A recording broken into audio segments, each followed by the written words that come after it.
thank you for having me here. I'm Professor DaeHun Nyang from Gruut Networks. And today I'm going to talk about the Gruut public blockchain.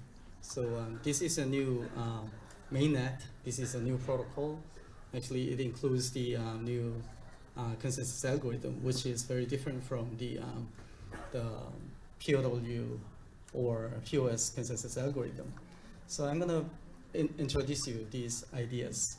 So nowadays, blockchain business is booming, and I was thinking about why they are doing blockchain business. Actually, I believe that blockchain is all about decentralization. Without that, we don't need to pursue the blockchain business. So this is the central point. This should be the central point, and we cannot sacrifice the idea of the decentralization instead of such as the performance or something. So I'm going to talk about the decentralization of the blockchain in terms of governance, regulation, and technology. If you think about the governments, we should be able to answer to these questions. So the first one is who owns the blockchain? So this is about the owner of the blockchain.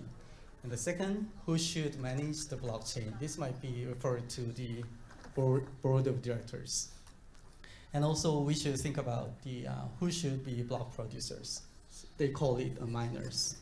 So according to the form of the BOD and VP and owner, that blockchain might be centralized blockchain, or sometimes it might be decentralized blockchain. So, but I'm very interested in the decentralized blockchain. So there might be many arguments about that, but today I claim that we should separate BP from the BOD. So current blockchain technology is actually they're thinking about merging them together. But if you think about it very carefully, then this should be separated. For example, BP earns money by mining, right? So in that case, BP should be fully decentralized for fair distribution of rewards. Without that, some centralization will occur on the blockchain. In that case, our aim to the decentralization will fail. And BOD for governance is selected by nodes in the network. This should be. And they should not involve in block producing, but they should manage the blockchain. So if we separate the BP and BOD, I believe that the blockchain's ecosystem will be fully decentralized. And I believe that everybody here knows that how we test. We cares a lot because we concerns whether our cryptocurrency is a security or not, right? So they have four categories. To test whether a cryptocurrency is security or not.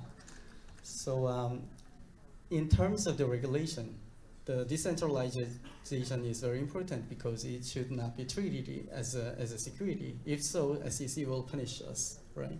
So it is also important in terms of regulation. And most importantly, technology aspect. If you think about the decentralization and performance, you might think that centralization is very good for the high TPS. Everybody believes that nowadays, right? And decentralization is poor at TPS, so it gives a very low TPS. This is the very big problem. But in other side, if we centralize the blockchain, then it is more vulnerable. And also the trust given by the central nodes is not that valuable, right? But if we decentralize the blockchain, then it will be more secure and it will give us more trust by population. But the problem is that if we decentralize the network, then we cannot obtain the high TPS. This is the main issue nowadays, right? So everybody is working on how to improve the TPS. They are talking about only about the TPS nowadays. They don't care nowadays, security or trust. But the core idea of the blockchain is the decentralization. So we should not give up the decentralization because of the high TPS. So my question is what? While maintaining the decentralization, can we achieve the high TPS? I think that they have the kind of myth that centralization is proportional to performance. So I don't think so. While maintaining the decentralization, we can achieve the high performance. So I'm going to talk about that today. Okay. So before we delve into my idea, the proof of population and Gruut Network, so you should understand the background knowledge of the blockchain, public blockchain. So I'm going to talk about the blockchain technology in view of anonymous voting by POW. Okay. So I think that everybody here knows what it is, right? This is the blockchain, and there has been a forking, right? So the forking happens all the time, right? Because there might be two reasons mainly. One is the network delay, and the other is the double spending attempt, right?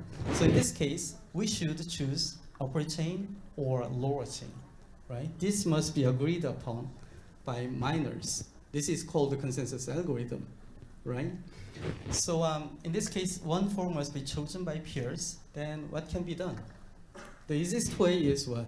Is majority voting, right?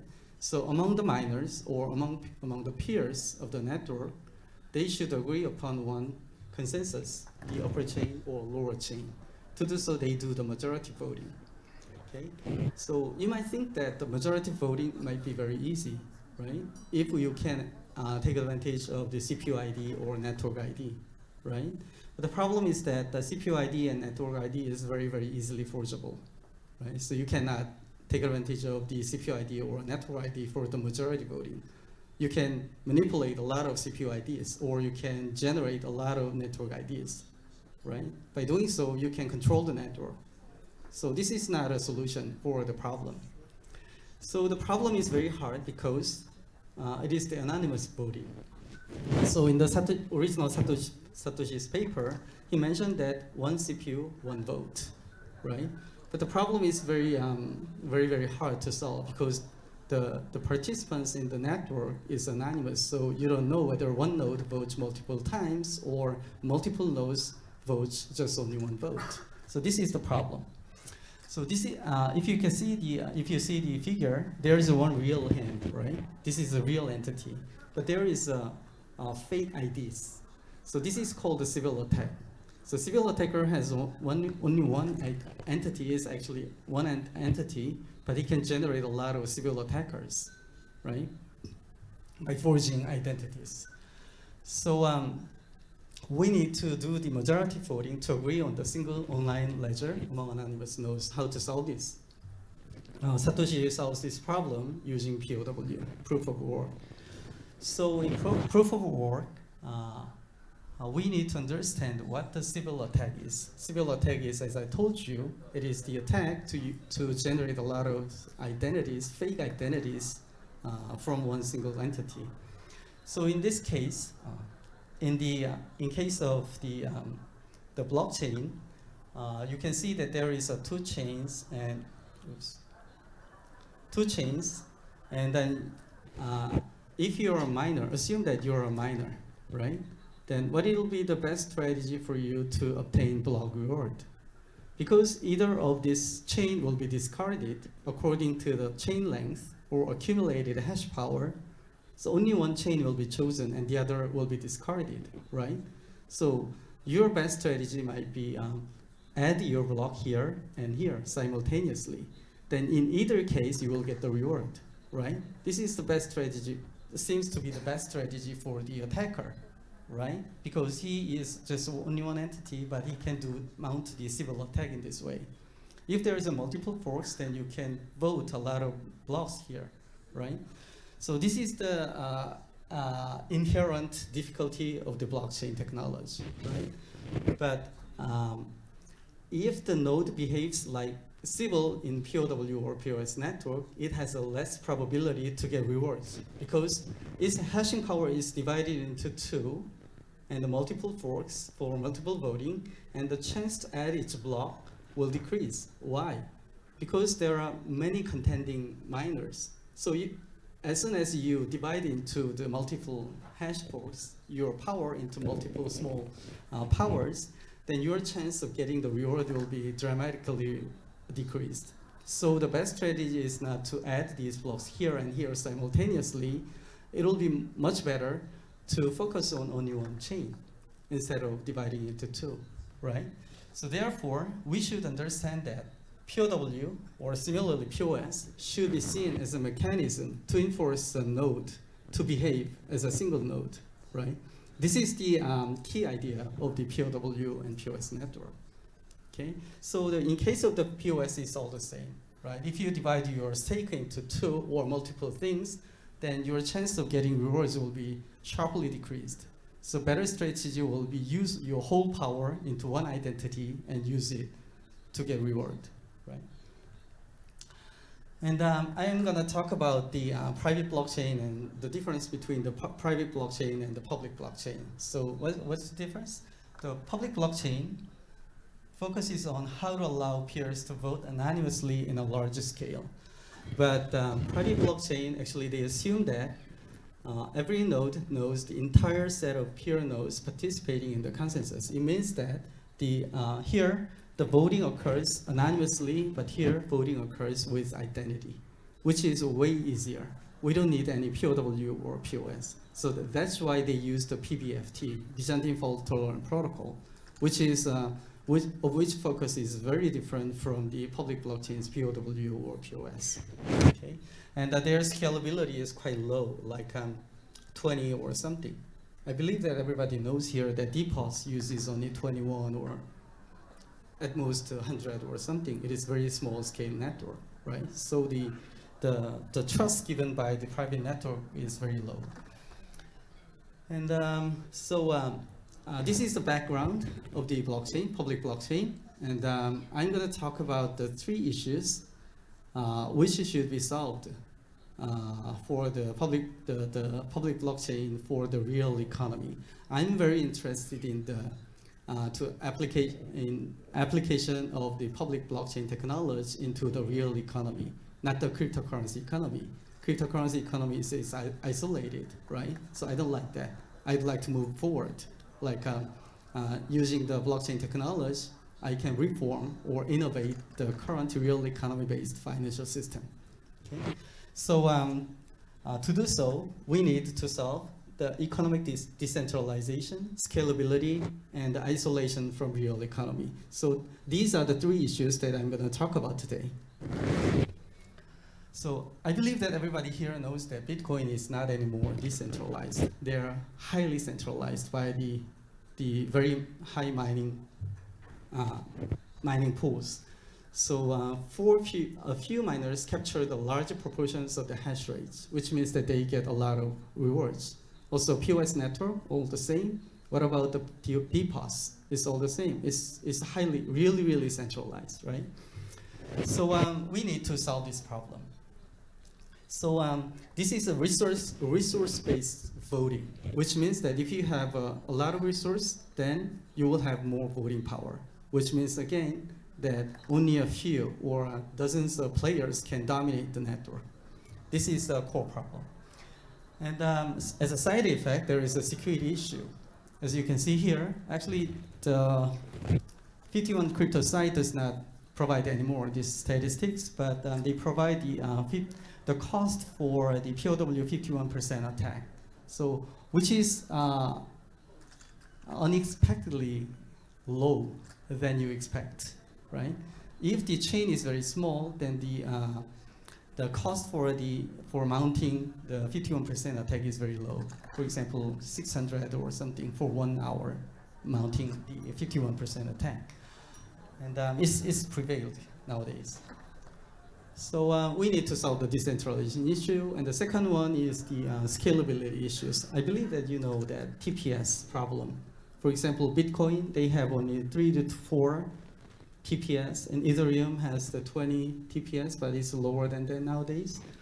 And, what about the traditional middleman approach? They have very high TPS. For example, PayPal has almost 200, and Visa have almost 2,000. They are order of magnitude, they are higher than our blockchain technologies. Obviously, there has been an attempt to solve these problems, but they couldn't solve it very clearly. And the third problem is the the current cryptocurrency blockchain technologies cannot be integrated into real economy. Why not? Why not? So one thing is that anonymity. So anonymity is actually you actually like the idea of the anonymity, right? So it is the double-edged sword, right? So the government cannot accept your idea, anonymity, mainly because it is related with the no economic transparency. So I believe that current society moves toward the more transparent, economic transparent society, but the cryptocurrency systems actually moved the other way, right? So this is the one problem. And the other is the price volatility. The price volatility actually prevents us to applying the cryptocurrency in the real economy.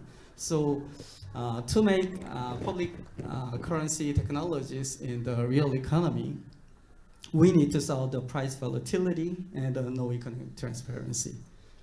So there are three issues, and I'm going to solve these three issues using my idea, which is called the proof of population.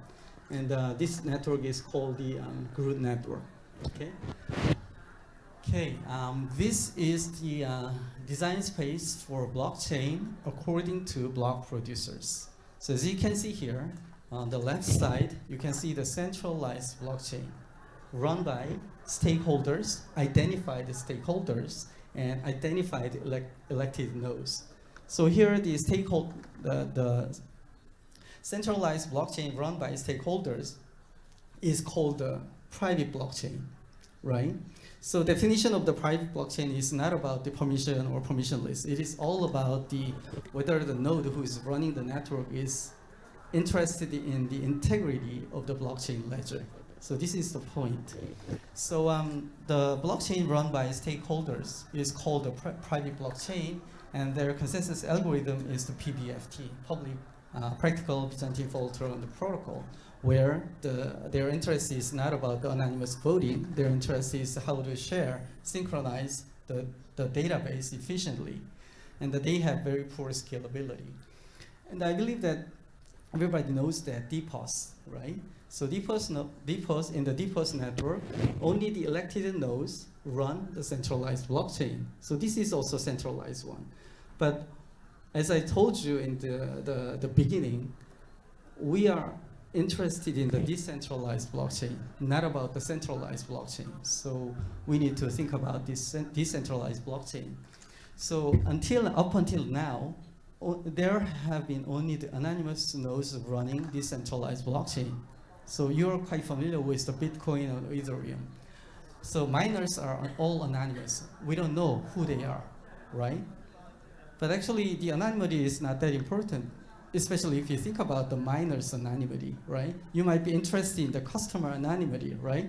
But I'm talking about not the customer anonymity, but I'm talking about the node anonymity, right? So this is the anonymous node, and if the ledger is run by anonymous nodes, then it is called the public blockchain until now, right? But I would like to call it anonymous public blockchain. In this network, they use the POW or POS to solve the previously mentioned problem. And what I'm talking about is what? Decentralized blockchain run by any identified nodes. In this network, anybody can join us, but before joining the network, they should be identified first, and that's it. This is the only difference, right? If we do this, then we can solve a lot of problems, a lot of technical challenges, a lot of the political challenges, a lot of things we can solve it very easily, right? So we call it Gruut Network, and the consensus algorithm is called the POP, Proof of Population. It has very good scalability. It can provide us the true decentralization. Also, it can provide the chance of economic transparency. So this is a Gruut network. So Gruut network is run by two types of nodes. One is the merger, and the other is signer. Merger is here, and this actually looks like miner. Okay. So here, when a transaction occurs, the transaction is thrown into the merger's network, and the merger gathers together to form one block, right? And every block is signed by this, normally by the miners, by running the POW algorithm or POS algorithm, right? But here in the Gruut network, we are going to use the POP algorithm. The POP is just requires the mergers to gather some number of signatures from the users, where the users is a person who is running a software, mobile software on a smartphone, right? So on a smartphone, they just make a digital signature and return it. And when a merger gathers enough number of signatures, then they have the right to add each block to the blockchain, right? So it's quite easy, it's quite fast. So I can say that POP is a game for a miner to win rewards if the miner was the first who gathers some number of signatures for a block. This is very analogous to POW, where the first miner wins the block rewards who solve the hash puzzle. So in this case, the merger miner does not solve the hash puzzle. Instead of that, he gathers the number of signatures. So in the POP network, the number of signatures is a kind of proof that as many population have supported the block, right? Because the number of signatures represents the number of people who support the block, right? So if you see this figure, the bottom side, you can see one blockchain, right? And then this block is signed by three person and 3 person, 4, 3, 5, 3, 2 persons. So this chain is supported by in total 23 people. So obviously this is it's quite clear that this chain is supported by 23 people, right? So what can you do when forking happens in POP network? So if you look at the figure, then there is 2 chains, upper chain and lower chain. This is mistakenly added here. Just remove this 3 blocks. And which chain you should choose as a miner? The upper chain is supported by, in total, 23 people, and the lower chain is supported by only 13 people. Then which one is better than the other? Obviously, the upper chain is better because more people supported the chain, right? So this is the idea of the proof of population. So we can talk about more details, the technologies in Gruut Network in terms of 3 issues: decentralization, scalability, and real economy. Yeah, Gruut's approach to one entity, one vote. I don't mention that, I don't name it as a one CPU, one vote, but I would like to mention it as a one entity, one vote. So one person has only one voting power, and that's it. So owing to the node identification, we can solve a lot of problems. For example, the first problem that I mentioned in this talk, the miner can vote twice, here and here. So it might increase its probability to get rewards, right? So we would like to frustrate this kind of attack. This is called the civil attack, right? In the POP network, it is quite easy because they use the same ID to vote here and here.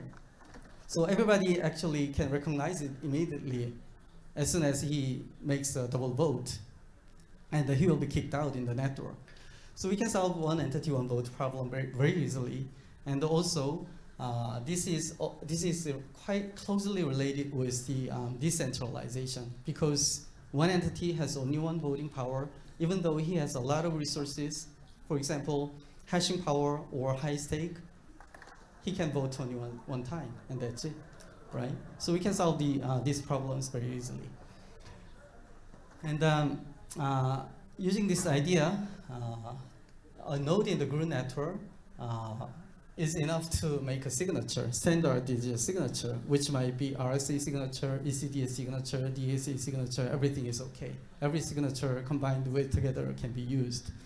So in terms of the computation or resource consumption, our POP network is very, very low, right? Mining cost is really low. So it gives almost the 0 entry barrier. So everybody can easily join us after being identified first, right? And which means that we can take advantage of this kind of algorithm for the micropayment. Micropayment cannot be used nowadays, not easy, because price volatility or the mining cost is too high to handle those small transactions.